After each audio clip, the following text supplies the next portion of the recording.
Praise the Lord. கர்த்தரும் இரட்சகருமாகிய இயேசு கிறிஸ்துவின் இனிய நாமத்தினாலே உங்களுக்கு என் அன்பின் வாழ்த்துக்கள். இந்த நல்ல நாளை காண செய்த தேவனுக்கு ஸ்தோத்திரம் உண்டாவதாக. கர்த்தருடைய கிருபை உங்கள் ஒவ்வொருவரையும் சூழ்ந்து கொள்வதாக. மத்தேயு சுவிசேஷம் 5வது அதிகாரம் 39வது வசனம். நான் உங்களுக்கு சொல்லுகிறேன், தீமையோடு எதிர்த்து நிற்க வேண்டாம். ஒருவன் உன்னை வலது கன்னத்தில் அறைந்தால் அவனுக்கு மறு கன்னத்தையும் திருப்பிக் கொடு. கர்த்தருடைய பரிசுத்த நாமம் மகிமைப்படுவதாக. ஆண்டவராகிய இயேசு கிறிஸ்து சொன்ன வார்த்தை என்ன சொல்லுகிறார்? தீமையோடு எதிர்த்து நிற்க வேண்டாம். தீமையோடு எதிர்த்து நிற்பது என்பது என்னவென்றால், ஒருத்தங்க எனக்கு ஒரு தீங்கு செய்யும் போது அதே போல நான் அவர்களுக்கு செய்கிற காரியம். கர்த்தர் சொல்லுகிறார், இந்த தீமையோடு எதிர்த்து நிற்கிற அனுபவம் உனக்கு வேண்டாம்.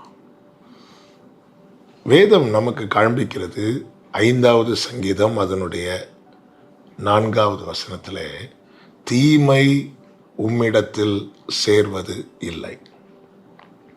எனில் தீங்கு இருக்குமானால், தீமையான நினைவுகள் தீமையான காரியங்கள் எனக்குள் இருக்குமானால் அவைகள் என்னை அவரிடத்தில் சேர விடாதாம். அதனால தான் கூட இருக்கிறவங்க கிட்ட, தம்மிடத்தில் வருகிறவர்களிடத்திலே கர்த்தராகிய இயேசு கிறிஸ்து சொல்லுகிறார், தீமையோடு எதிர்த்து நிற்காதே. தீமையோடு எதிர்த்து நின்றால் நீயும் தீமை செய்ய வேண்டி வரும். அப்படி நீ தீமை செய்தால் உன்னிடத்தில் நீ அந்த காரியத்தை சொல்வதற்கு ஒரு நியாயம் இருக்கலாம். அவங்க எனக்கு இப்படி பண்ணாங்க, அதனால் நான் இப்படி பண்ணேன். பொதுவாகவே நாம் சொல்லுகிற காரியம் அதுதானே. நீ ஏன் இப்படி பேசுகிறேன்னு கேட்டால், அவங்க என்னெல்லாம் பேசுனாங்க தெரியுமா, அதனால நான் இப்படி பேசுனேன். நீ ஏன் அவங்களுக்கு இப்படி பண்ண, அவங்க எனக்கு என்னெல்லாம் பண்ணாங்க தெரியுமா. இப்படி நாம் அதை நியாயப்படுத்துகிறோம். ஆனால் அந்த செயல் நம்மை தேவனிடத்திலே சேரவிடாதிருக்க பண்ணுகிறது. அது மாத்திரமல்ல, 34வது சங்கீதம் 16வது வசனத்திலே ஒரு எச்சரிப்பின் வார்த்தை கொடுக்கப்பட்டிருக்கிறது. தீமை செய்கிறவர்களுக்கு விரோதமாய் அவர்கள் பேர் அற்று போகும்படி கர்த்தருடைய முகம் அவர்களுக்கு விரோதமாய் இருக்கிறதாம். கர்த்தருடைய முகம் தீமை செய்கிறவர்களுக்கு அகெயின்ஸ்டாகவே இருக்குதாம். அப்படி விரோதமாக இருந்தால் அவருடைய முகத்தின் ஒளி எப்படி நம்ம மேலே படும்? அவருடைய கண்களில் எப்படி நமக்கு கிருபை கிடைக்கும்? அவருடைய தயவை நாம் எப்படி சுதந்திரிக்க முடியும்? நம்மிடத்தில் 1000 காரணங்கள் 1000 நியாயங்கள் இருந்தாலும் இந்த புதிய நாளில் என்னை கேட்கிற அன்பு சகோதரா சகோதரி, தீமை செய்கிறவர்களோடு எதிர்த்து நிற்காதீங்க. கர்த்தரிடத்தில் அந்த காரியத்தை ஒப்புவித்து விடுங்கள். நமக்கு தெரியும், சகோதரர்கள் யோசேப்புக்கு தீமை செய்தார்கள். அவன் எதிர்த்து நிற்கவில்லை. அவன் பதிலுக்கு தீங்கு செய்யவில்லை. அவர்களுக்கு நன்மைதான் செய்கிறான். காரணம், அவன் சொல்லுகிறான், கர்த்தர் அந்த தீமையெல்லாம் எனக்கு நன்மையாய் மாற்றி தந்தார்.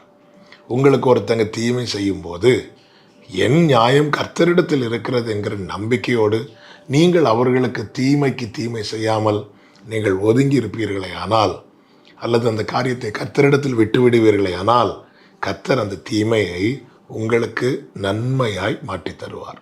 ஒருவனுடைய வழிகள் கர்த்தருக்கு பிரியமாக இருந்தால் அவனுடைய சத்துருக்கள் அவனோடு கூட சமாதானமாகும்படி செய்வாராம். யோசேப்புக்கு சகோதரர்கள் தீமை செய்தார்கள்.